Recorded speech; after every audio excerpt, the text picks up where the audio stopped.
박근혜 대통령이 청와대 오자회동에서 역사교과서 국정화 방침을 흔들림 없이 추진하겠다는 의지를 거듭 밝히면서 향후 어떤 논리로 야권의 저지 방침에 맞서 국민 여론에 호소할지 주목됩니다.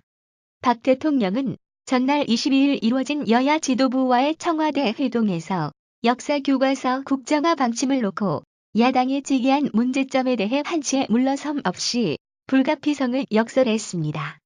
지난 13일 청와대 수석 비서관 회의에 이어 재차 국정화 논란의 한복판으로 뛰어든 것으로 향후 박 대통령이 논쟁의 전면에 나설 것임을 예고하는 대목입니다. 오는 27일 예정된 국회 시정연설뿐 아니라 기회가 있을 때마다 국정화의 당위성을 직접 설파하며 정부 여당의 우호적이지 않은 여론을 흐름을 돌려놓겠다는 보관인 셈입니다. 박 대통령은 전날 회동에서 현재 학생들이 배우는 역사교과서에는 대한민국은 태어나서는 안 될 나라이고 북한이 정통성이 있는 것처럼 사술돼 있다. 이렇게 패배주의를 가르쳐서 되겠나라고 밝혔습니다. 이어 검정 역사교과서 집필진이 80%가 편향된 역사관을 가진 특정 인맥으로 연결돼 7종의 검정 역사교과서를 돌려막기로 쓰고 있다. 결국 하나의 좌편향 교과서라고 볼 수밖에 없다고 말했습니다. 이는 검인정 체제의 한국사 교과서 집필진이 이념 편향적인 데다 명암이 뚜렷한 우리나라 근현대사에서 어두운 부분만을 강조하고 있어 이를 바로잡으려면 국정화가 불가피하다는 논리로 해석됩니다.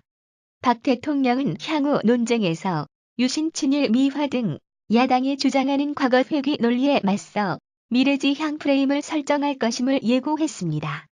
아직 발간하지도 않은 교과서에 문제가 있을 것이라는 우려를 하기보다는 대한민국 미래를 위해 제대로 된 교과서를 만드는 것이 중요하다는 점을 강조할 것이란 얘기입니다. 김무성 새누리당 대표가 전날 회동에서 예단에서 교과서를 친일이니 독재니 하는 것은 어불성설이라고 말한 부분도 같은 맥락으로 풀이됩니다. 특히 박 대통령은 통일시대를 준비하는 미래 세대에게 올바르고 자랑스러운 역사를 가르쳐야 대한민국에 대한 자부심과 정통성을 지켜낼 수 있고 이를 바탕으로 국민 통합을 이루겠다는 점을 여론에 호소할 것이라는 전망이 나옵니다. 아울러 역사 교과서 국정화 문제를 바라보는 국민적 시각을 이념 다툼이나 정쟁 차원이 아닌 미래를 위한 개혁 혹은 투자 개념으로의 전환을 꾀할 것으로 보입니다. 자라나는 세대에게 우리나라에 대한 자부심과 정통성을 심어줘야 통일시대를 대비한 미래 세대를 올바르게 키울 수 있다. 복잡한 동북아 정세 속에서 미래 세대가 혼란을 겪지 않고 대한민국에 대한 자긍심을 가져야 한다고 말한 것도 미래지향 관점을 반영한 것이라고 청와대 관계자들은 전했습니다.